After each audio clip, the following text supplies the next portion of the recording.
Good evening, everybody. Good morning, wherever you are, and whatever time and space you are watching this through the recording.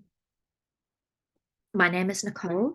I am the facilitator of the 16-day facilitator training that I'm holding in Germany this year. So you signed up for this information call through the new Birth into Being newsletter, or maybe you came through social media, but you have obviously had some interest in the Birth into Being method.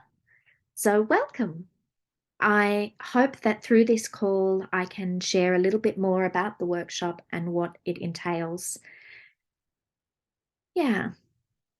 I also imagine that all of you who are listening have different understandings of the limbic imprint and how an understanding of and working with the limbic imprint can help you on your personal journey.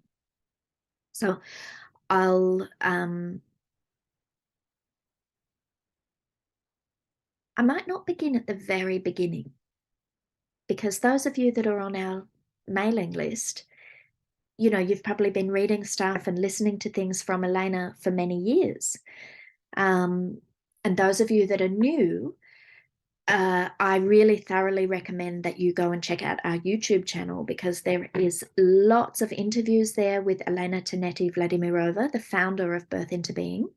She was a Russian visionary who came to this method through her involvement with Igor Tchaikovsky. Igor Tchaikovsky was the man who came up with water birth back in the late 60s, early 70s in Russia. Birth as We Know It, which a lot of you have come to us through that film, shows footage of those early birth camps. So the limbic imprint is all about the part, the imprints that we pick up in our early life experiences. So that can be during conception, gestation, and birth, and then the early formative period. Between, in the first 1,000 days of a person's life, they are actually still forming neural pathways. When you look at humans in comparison to animals, we are born very dependent.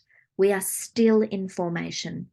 And what this means is that early life period, both in the womb and the first few years out of it, are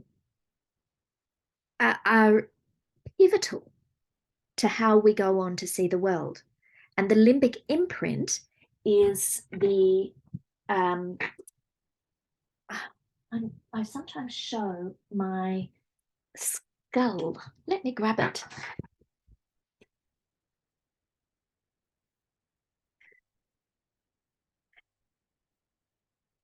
My friend.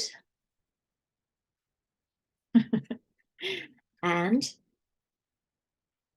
the limbic system houses the amygdala, and the limbic system governs our emotional lives, our emotional selves. And it begins to form right from the very get-go. So, yeah, I'll bring this guy back in a little while. But that early life period where our limbic system is in formation, often our mothers don't even know they're pregnant at that time. So it's kind of interesting to think that this is such a pivotal time. Now, this is the book of Lennart Nielsen, A Child is Born. It's one of my favorite books. And this picture, it's very difficult to do this online. This picture shows how the spinal cord is developing and the brain is beginning. And this is at 5 weeks. So, often it takes a little bit longer than that for a woman to realize that she's pregnant. So, the baby is being exposed to all sorts of different things before the mother is even aware that she's carrying a child. And then there's also the fact that culturally, we don't necessarily, especially 40, 50 years ago, people didn't necessarily think that it was important to protect the baby from any of the things that they were doing. Now there seems to be a little bit more awareness, but not in all circles. So during that time, imprints are formed, habits and patterns and ways of perceiving the world, and the actual neural pathways that are coming together while the baby is in the soup of the mother's experience. The cortex, which is our, prefrontal cortex that does all of our rational thinking, doesn't come online until much later. And in fact, insurance companies don't think it comes online until after 25, right? Like they charge extra for insuring young people because they think that their rational decision-making apparatus is not fully developed. So that's all pretty interesting, really, when you think about it's our brain that governs our behavior. So that beautiful limbic system that is taking in all the experiences of our mother, that is forming neurological pathways and ways of relating to the world through our emotional lives and selves. This is actually the oldest part of our brain.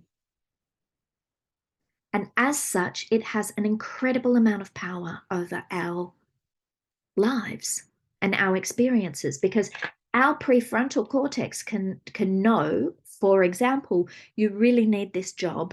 It's going to be good. It's maybe going to stretch you a little bit, but you'll be okay.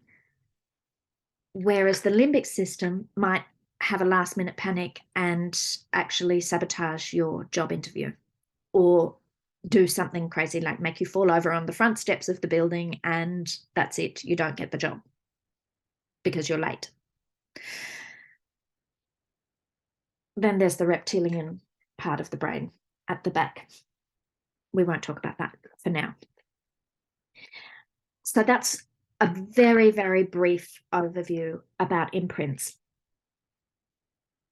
Good news is that they are malleable and we can work with them. So even if we came into life in a compromised way where we didn't feel safe, or it wasn't actually safe, perhaps our mother was not taking great care of herself.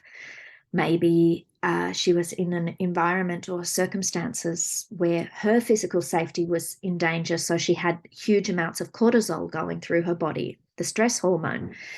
And so you got very familiar with having a lot of cortisol running through your veins. Even if this is the case, even if there was not enough oxytocin, the hormone of love, which also has a lot to do with safety, you can learn to generate those states of being. And your limbic system can become accustomed to holding different states. You can rehabituate. You can create a parallel experience than what actually was for your nervous system to adhere to. And this is what we do in Birth into Being. And we do it for couples who are preconception and who are wanting to deal with some of their stuff before they bring a baby into the world.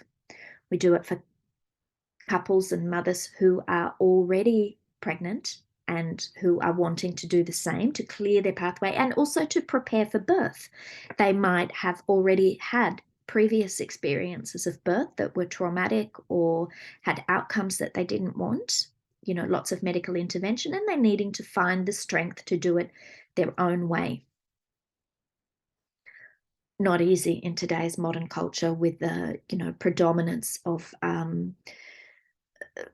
interventions in birth.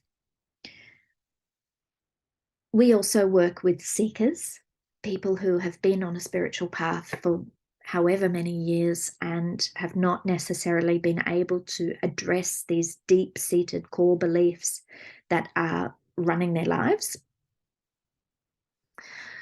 We work with artists and people who have gifts.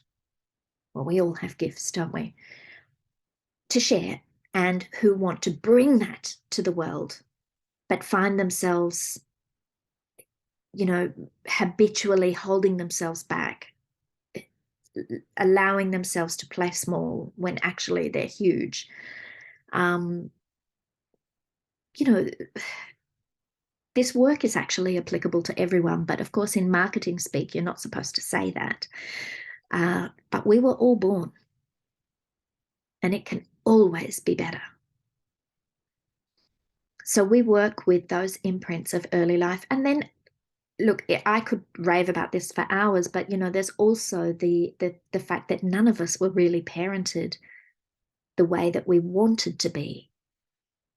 There's a lot of us that experienced inhibitions and fear around, our behaviors, where we weren't really appreciated fully for who we were. We weren't allowed to be ourselves. Um, very, very few people were fortunate enough to be really, truly welcomed for who they are, and not, squeezed into a model that fitted society. We're all painfully familiar with that. Children should be seen and not heard, and some of us more so than others. And this really comes into play when you are being a parent yourself and you really want to be different, but you don't have a lived experience of that. So this also comes down to imprints. We might intellectually know that we want to really hold our children when they cry. We want to allow them the full expression of their emotions, for example. But it can be really triggering and difficult to listen to loud noise, messy communication, all those different things that make it difficult to be with children in the full expression of their sadness or rage or whatever it may be. So, yeah. Imprints also have a lot to do with our intimate relationships, our love relationships. There's nothing quite as triggering as an intimate partner when it comes to being sort of catapulted back into old experiences and then acting from that place rather than from, your more grounded or balanced self. And yeah, an example or an analogy of how an imprint works is that we can imagine that a small rock falls into the river. The water flows around it. And at first, it's just small changes. And then the silt and the debris build up, and the water flows, and it changes considerably after some time, because other small rocks pile up against it. And before you know it, the whole river is being diverted. And after a few years, the direction that the water is moving in is almost unrecognizable. And the river has changed completely due to that small rock. This is not so small, but it works. I have this here because sometimes I like to hold rocks during my online calls. So your essential nature is like that river. It was free. And it's unchanged by imprints.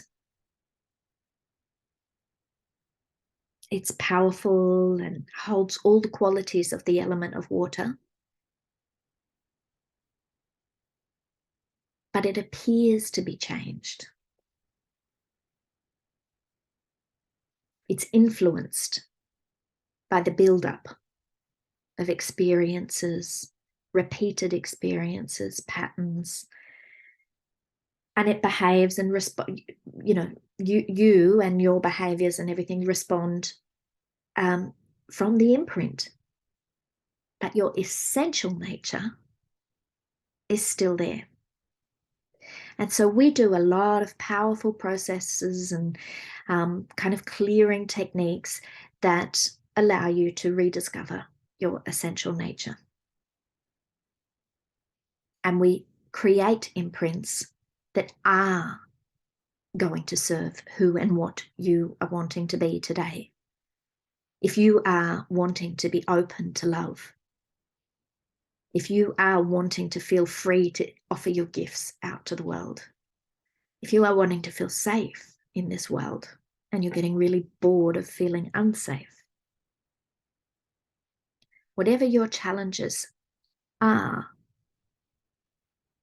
if you can identify that there is an imprint that is in the way of that, and most of us have seen the same patterns come rolling round again and again and again, and eventually it gets so boring, when you're like, again, I've done basically the same thing. It might be a different story externally, but it's the same pattern. And yeah, you can get really sick of yourselves. I know that that was my experience, and I am eternally grateful for the birth into being work that I encountered 15 odd years ago now, that has enabled me to drop some of the crap that I was carrying around. I'm so grateful that I didn't have to lug all that stuff around with me my whole life. So yeah, please excuse me. I do have some notes here, so I'm looking at them occasionally. Yeah, so if imprints are caused by unresolved contractions, responses to challenging experiences, what might happen if we allow ourselves to feel, to discharge, and to also receive what we needed back then when that imprint was created? So, because so much of these imprints were created, like I showed you in the book, in the very earliest stages of life, we do processes around that time. And one of the really common questions is, what if I don't know what happened at my birth? You don't need to know exactly what happened in your real life biological circumstances to be able to make an experience now that is super juicy and amazing to receive for your nervous system. A lot of it is around feeling safe in the body. In the Western culture, we are quite disembodied. We're like, heads, floating heads, and not a lot of contact with our physical selves. And that's also a part of what we do in the Birth into Being method. When we're looking at imprints, it's not just about creating a whole bunch of more intellectual knowledge. It's about having in the body experiences. And so we weave throughout the workshop different exercises, and some of them have words and some of them don't. We do use dance quite a lot because it's really fun and disinhibiting. And it creates like a tapestry for our experience. But at the venue in Kisleg, we also have access to a beautiful heated pool. So as some of you might know, I am an aquatic body worker as well as doing this birth into being work. And so that is something that I love to bring into my workshops, is to work with each other in the water. We also use touch and sound. And what I love so much about our workshops is that it's a collective experience. So yeah, one of the things is that we can understand things intellectually, but being able to experience it and be witnessed by others as we expand and grow, and as we, go up and down, weave through this kind of network or tapestry of experiences, the presence of other people is really important. And it's an absolute blessing. And I've seen lifelong friendships formed at these workshops. I think some of you may have seen the video on the email, and I will send it with this replay, or at least send a link to it, where you can see that we're having a lot of fun. And in the video, it says, healing doesn't have to be hard. There are moments where it's challenging. I won't gloss over it. It's an intense experience at Birth into Being workshops, but it's worth it. And you are completely held throughout it. And whilst we may touch some very tender places, we don't roll around there. We don't hang out there for long. It's often just a touchdown to just know, where is this tender spot? Where in our psyche does it exist? Which part of us is filled with the greatest amount of longing? And that's what makes it effective as well. So I've talked a bit about the mechanism of limbic imprinting.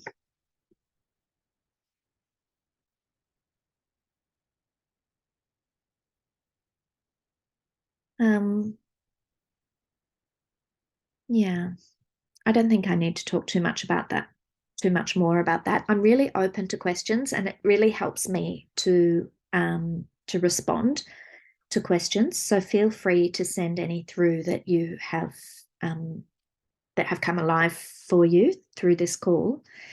I do want to talk about the practical elements of the workshop, because that's what this call was advertised as.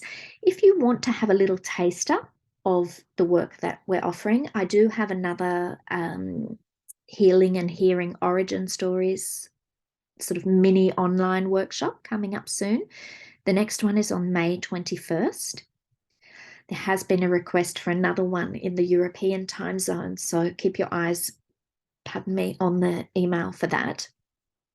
But on the 21st, it's more of an American, it's actually the 20th. It's the 21st in Australia. So yeah, I've kind of messed up my promotion a little bit by not giving it the right date for the US. But yeah, it's the 21st at 9 a.m. in the morning in the Sydney Australian time zone. Please check out your own time zone. But if you would like to have a bit more of a taste of what we call the birthing field, please come along to one of those live calls if you haven't already.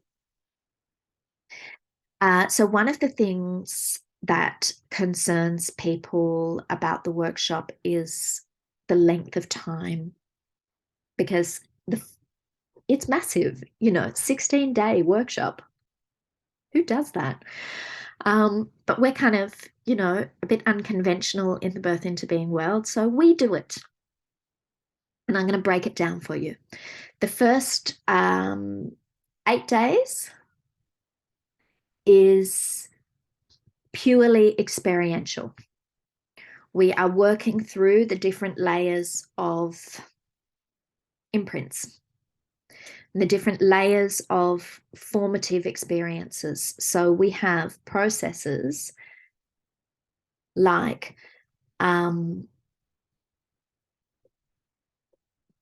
excuse me for a second while I am just making sure that I hit all the right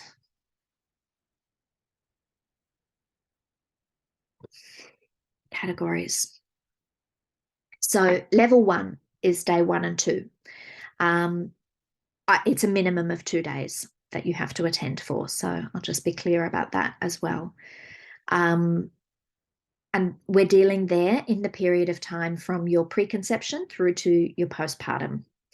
So that's like the real baby time. And we look at things like free will, we look at birth trauma, we're talking about transforming fear. And the primary process of those 2 days is the limbic imprint recoding exercise. And that is the sort of pivotal piece of the birth into being method. So you can come for just the first 2 days and experience that. Most people that sign up for the first 2 days end up extending because it's a very powerful experience, and it's quite clear that like there's more here. Days 3 and 4 is level 2, and we focus on your early childhood. And we're looking at things like the interactions with your biological parents, even if you never met them, even if they weren't in your life. There is no doubt that you still have some sort of processing to do around that. We're looking at recovering the loss of power in childhood, which, as I mentioned before, is very common because of the parenting practices, let alone the birth practices of the past. We're basically looking at intentions and counter intentions. We do a process called tri-brain, which is the externalization of your inner dialogue. And you get to see your cortex and your reptilian brain that I mentioned before kind of in dialogue, and get to see their inner conflict externalized and take on the role of the inner elder that is actually running the show. You get to start to unravel family dynamics. So we're looking at generational trauma, things that have happened in the ancient past that you may know about, or you may feel that you have something to address there. And yeah, it's extremely powerful. And all of these processes are about increasing your capacity for love and upgrading your nervous system to be able to be with your own and others' pain and not capitulate into, patterns and drama. Days 5, 6, 7, and 8 are levels 3 and 4, and we're basically looking more and more into childhood, and particularly things like adolescence and emerging sexuality. We do a process where you get to celebrate your emerging sexuality rather than have any sense of shame around it. And don't worry, this is a guided visualization, all clothes on. It's not it's something that everybody's going through at the same time, lying down, and there's no touch involved until the very end. Yeah, but still an extremely powerful experience for welcoming your sexual self, because for so many of us that wasn't the case. We are also, as I said before, we weave through all of these experiences. So I'm very much, my kids went to Steiner School, and I absolutely love the concept of rhythm, breathing in, breathing out. And so throughout all of the workshop, we have these powerful experiences, and then we might take a little breath out. We may have some downtime. His leg is surrounded by beautiful forest. We will do some processes in the forest. We do deep ecology work to kind of expand our relationship with the natural world at the same time, which is again about creating a field of safety. We do a process called oh gosh, sorry, I'm having a brain blank. Well, we do the family that I've already mentioned, which is about speaking to generational pain and familial relationships, particularly with the biological mother and father.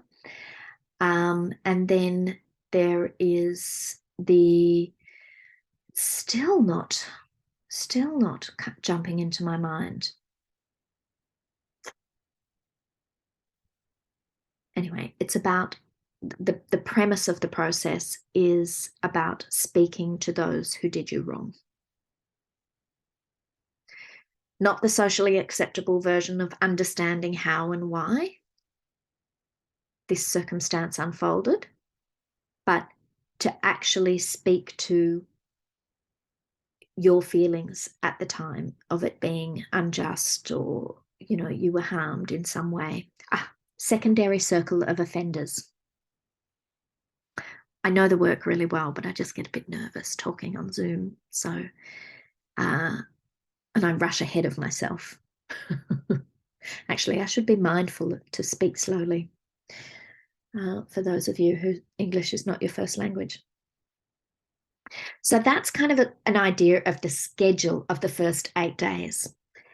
Then we do 2 days of, which is known as the apprenticeship training. And that basically, so it stops being purely about experiential processes, and we begin to step back and look at what we've just experienced more objectively. So anyone who is just there for their own experience and they have no desire to teach or to incorporate this into another body of work, no interest in being a facilitator, we say goodbye to them on the evening of day 8. Days 9 and 10 is for the apprenticeship training. This enables people to, so now I'm slipping into talking about the Facilitator Pathway.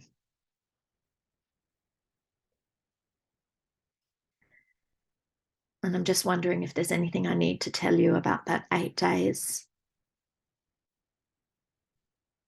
before I go into the training element. Let me just say that it's really rich and varied experience.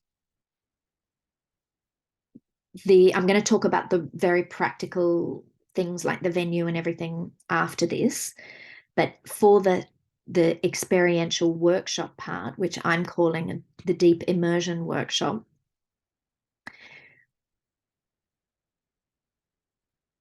we cover so much ground.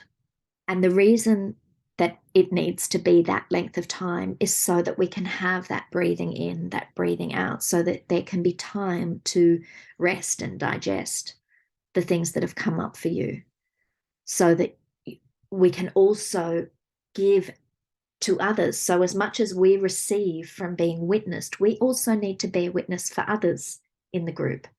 And we have this phenomena that happens again and again, where when you're showing up in service of somebody else's process, it actually feeds your own experience too. Like, you end up kind of playing roles. So for example, there's a fair bit of enactment play involved in some of our processes. You end up playing roles that directly share with you what someone in your life was acting from, or, you know, it's amazing how this works. We call it matching pictures. And so being there for 8 days allows you to have your own strong experiences, to digest them, to be there in service for others, which also feeds into your own healing. And, you know, we do also lighter bodies of work, which they sort of seem like they should be lighter, but it's about things like prosperity consciousness, you know, moving away from contraction around things like time and money, which, you know, in our modern lives is like very important to be able to expand so that we can receive more time or money, or so that when it comes, we can relax into it. Yeah.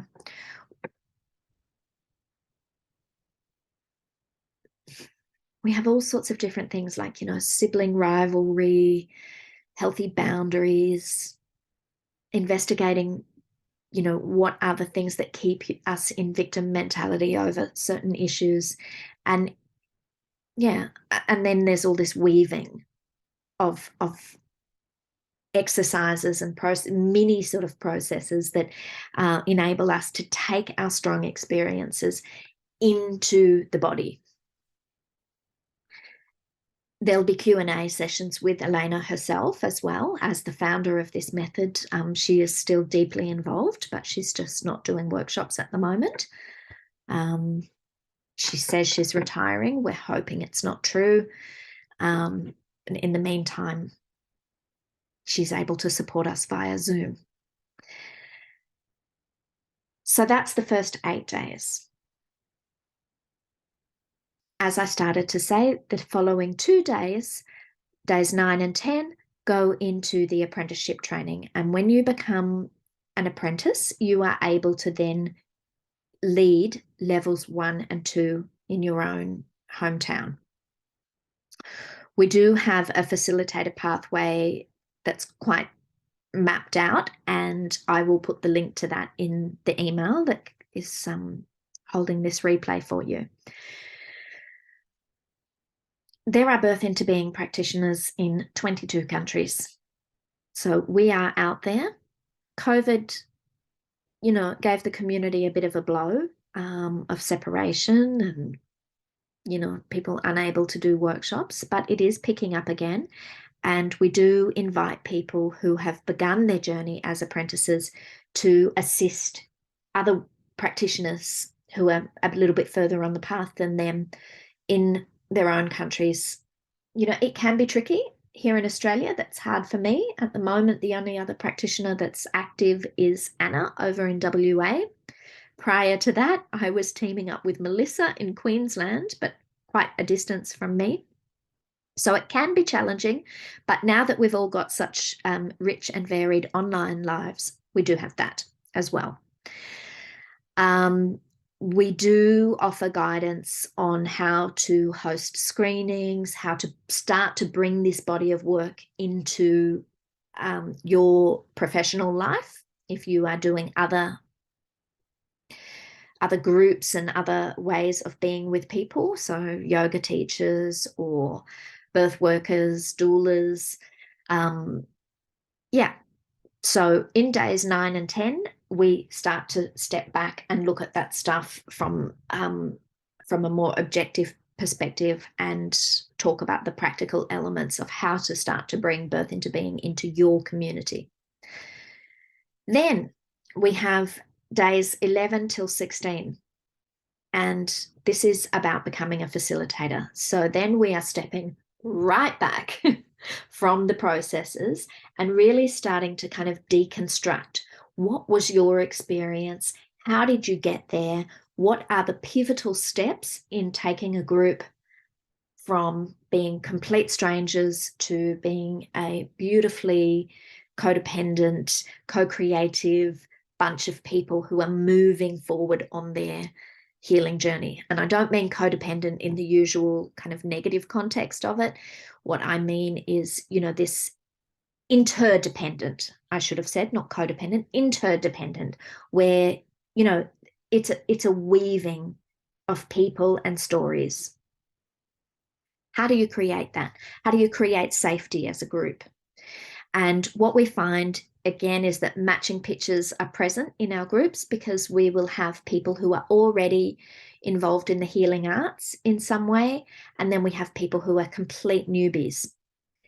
And somehow or other, all of these stories work together to be able to give people the experiences that they want. We practice introducing certain processes. We practice doing the processes that people have just done in the previous 8 days, and we give each other feedback.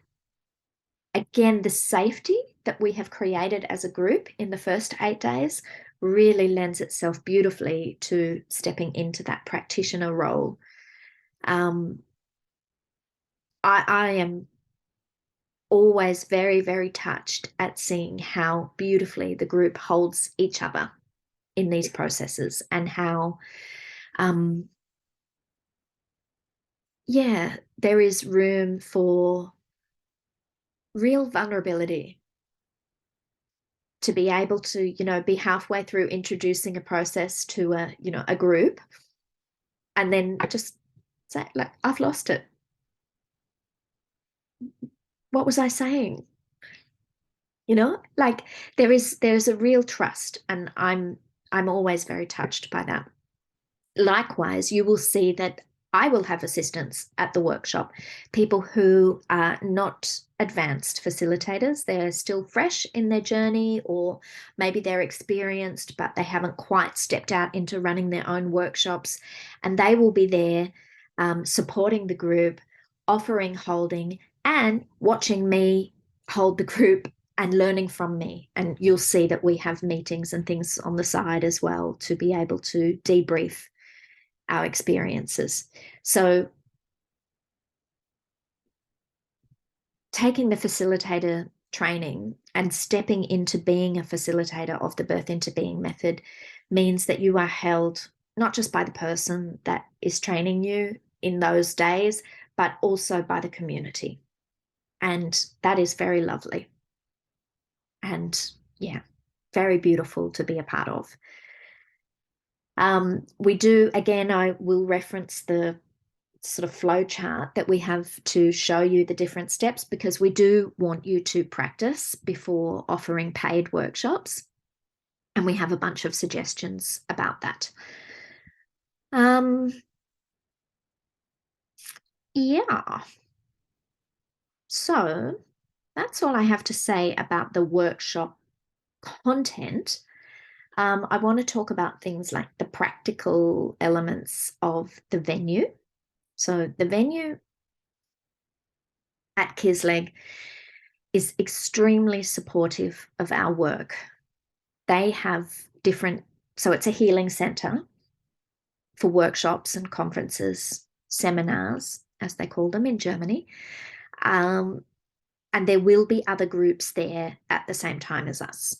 We have a workshop space that is only ours, and there'll be no coming and going of other people through that space.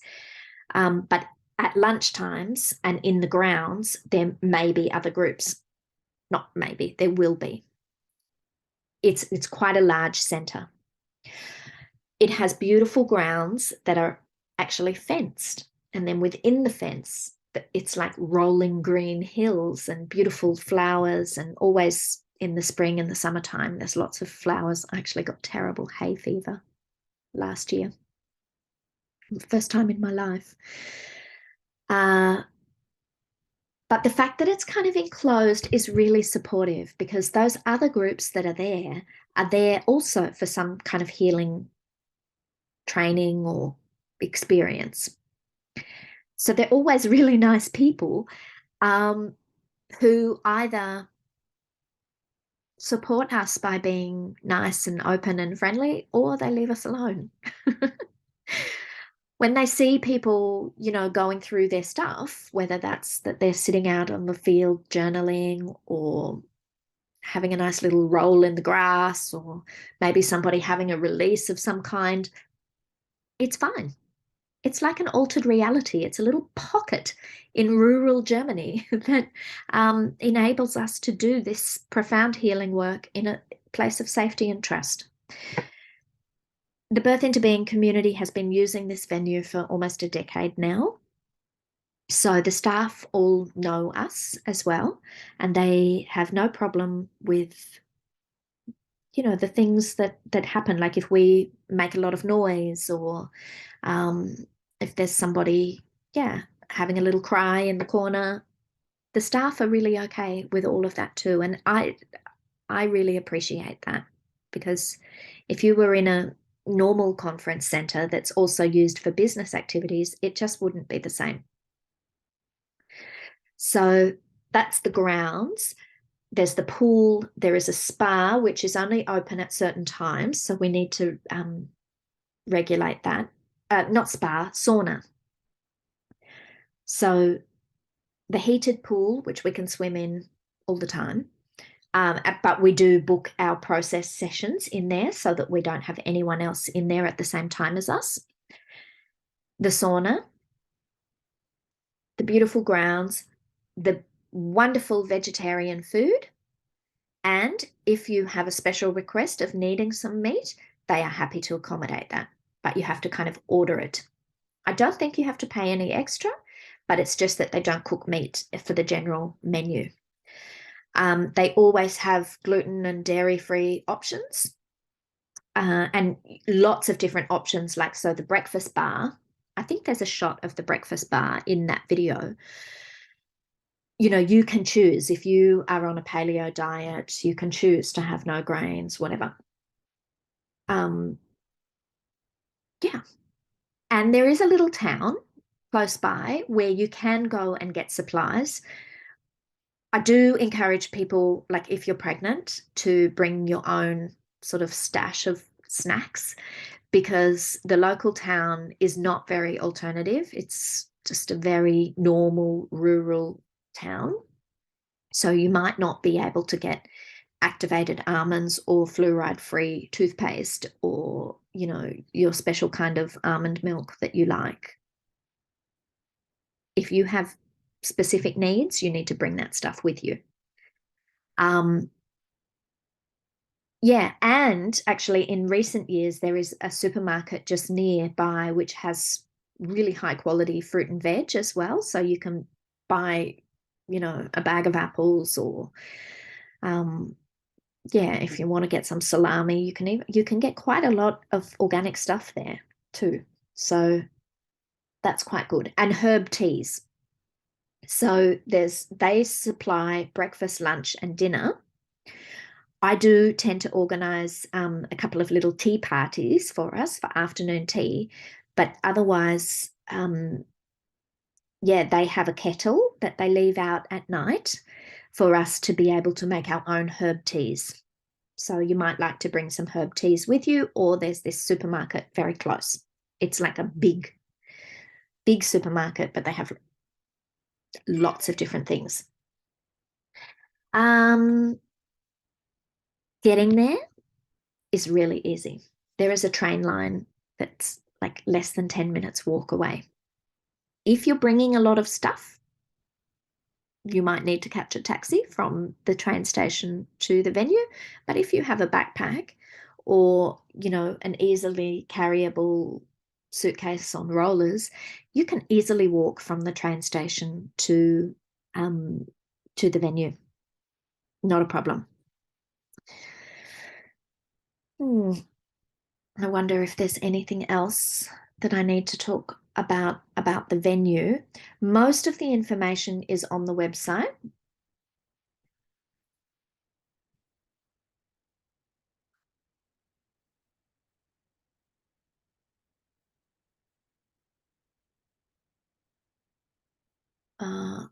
Excuse me, I'm just looking at the website. Babies. I won't go into this in depth on this call, but that is a common question. Can I bring my baby? You can bring your baby if you bring a carer for your baby, but you can't bring your baby and be this sole carer and participate 100% in the workshop. There is going to be times and certain processes where we really focus down, and where you really need your attention to be on what you're doing and not on your baby. So yeah, if you want to bring your baby or your toddler to the workshop, that's fine, but bring a carer who is going to care for them while you're kind of in session. And there is so many different types of rooms that you can see on the Sonnenstrahl. My German is hopeless, so please excuse me. On the website, you will see that there's many different types of rooms with bathrooms inside, bathrooms outside, there's dormitories, etc. So you can find the type of accommodation that works for you and your baby. Now, something that isn't on their website, but I do like to mention, is that you can camp. So if you are on a very tight budget and the room rates are too high for you, you can camp in a tent or in an RV in the grounds of the venue. They have bathrooms that are used for shared rooms, and you have complete access to that. Plus, there's the bathrooms around the pool area. Lots of the assistants actually prefer to camp because they like to be out in the nature and wake up to bird song. I have a question about that. Yes. So the camping sorry, the room rents are not included in the the course fee. Yes, that's right. Room fees and everything are payable separate to the workshop fees, and you pay that directly to the hotel. You make your bookings with them. Okay. And you deal with them with everything to do with food and accommodation.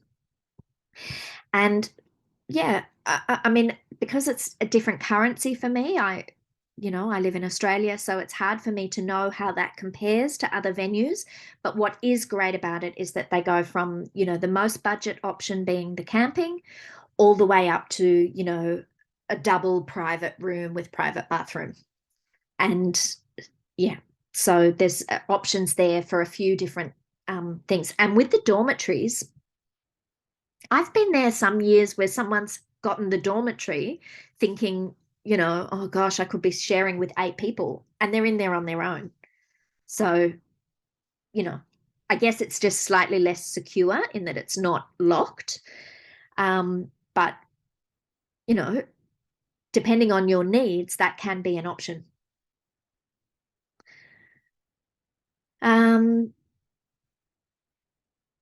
Yeah, the meals and things. Does that answer your question, Helmi? Yeah, I would just double check that the breakfast, lunch, and dinner are also not included in the course fee, but you pay them to the yeah. Yep. And that's a fixed fee that they ask for. Yeah, it doesn't really work to say like, I'm going to have breakfast and lunch, but not dinner. Anyway, you can talk about that with them. The manager of the hotel, his name is Robert, and he is very helpful, and he can answer all of your questions about food and accommodation. But the food is actually very high quality. And again, I don't know exactly how it compares because I don't live in Europe, but I find that it's quite high quality and there's plenty of it. I actually have to stop myself from eating so much when I'm there. Because they do like desserts with every meal, and like, yeah, by the end I'm just like, okay, stop eating. Um, Yeah, mental health guidelines. It is important for me to know prior to the workshop if you are on medication or if you're just recently coming off medication, or if you have any experiences of being quite wobbly. I would like to know about that prior to meeting you at the workshop. That question is in the questionnaire, but I just thought I'd talk about it here because yeah, it's a longish, if you stay for the whole workshop, it's a longish period of time. And, if you are prone to having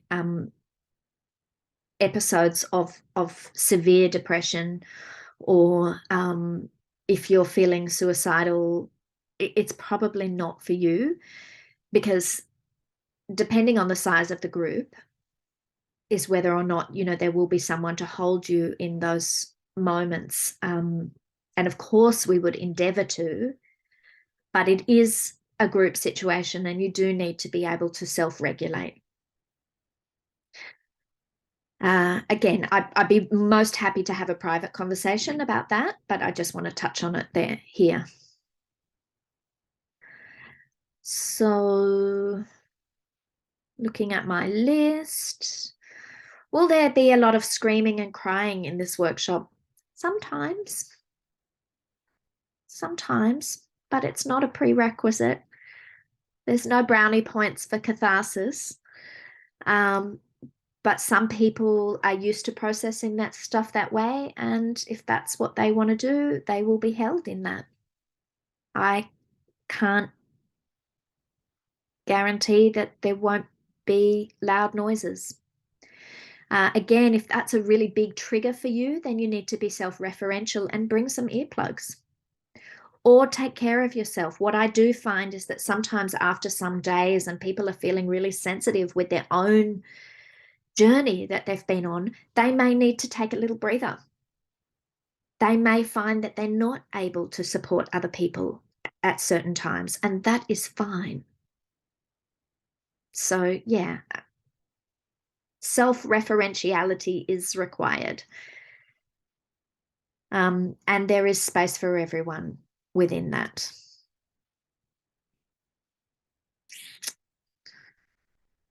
I think that refund policy.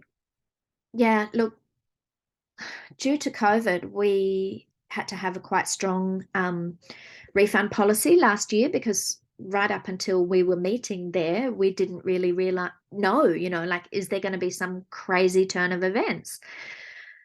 Because there had been so many. And of course, there's a lot of admin and everything involved before we even get to the workshop. I would always endeavour to make a full refund. I think what I've got on the actual cancellation policy is up to $300 being retained.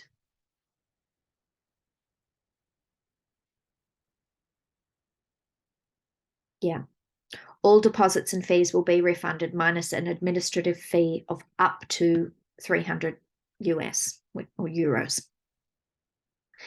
I'm hoping that anybody that books in is not going to cancel. Yeah,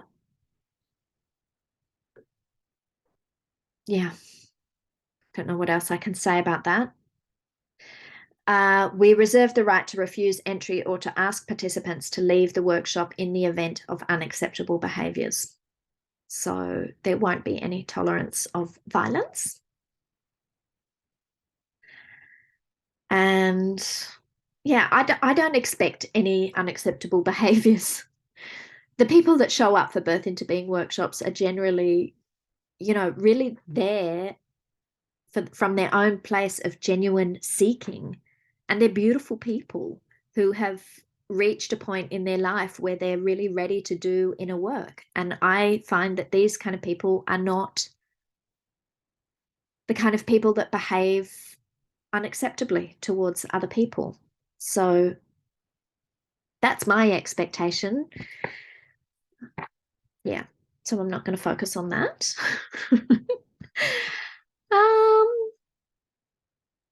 Yeah, I think that's pretty much all that I need to say. Do you have any other questions, I wonder? No, nothing comes up for me. Thank you very much for the presentation. No worries. There was the question earlier about embodiment and, whether or not this training is kind of purely intellectual. This workshop or the training element of it are purely intellectual, and the answer is definitely not. And I think I've addressed that in speaking to the fact that we weave through with different experiences. And yeah, sometimes that's movement, sometimes it's actual dance. In the evenings of the workshop, I invite participants to bring offerings. That doesn't happen every single night because we also need downtime. We need to float in that warm pool. We need to lie out under the stars. We need to journal and rest.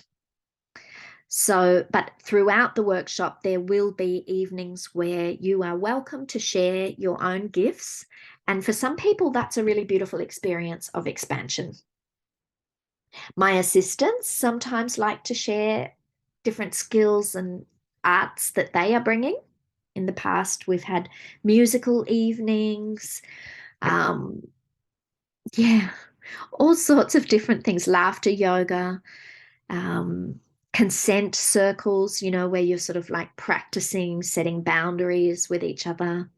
Lots of really beautiful and complementary things emerge from the group. And that is unplanned, but we talk about it in the first couple of days and kind of set up a bit of a roster of who wants to do what, when. And all of that is completely optional because, yeah, we all need rest at different times. And it's important to me that people get enough rest. So, yeah, I hope that this has answered any of the questions that people may have. I am so welcoming of further questions coming through the email. Just hit reply. You are welcome. I would love to hold space for you. For those of you who have already expressed interest in the workshop, and then you specifically expressed interest in this call to get more information, and I totally get it, the time zones thing, people are busy. Yeah, I don't hesitate. So that's it from me.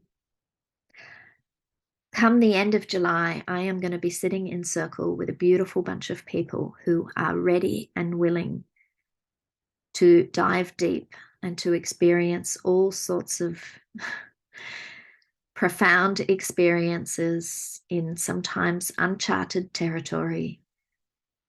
The reason that it's long is because you will be deeply held and you will emerge as a different person from this workshop. That is guaranteed. I would love to have you there.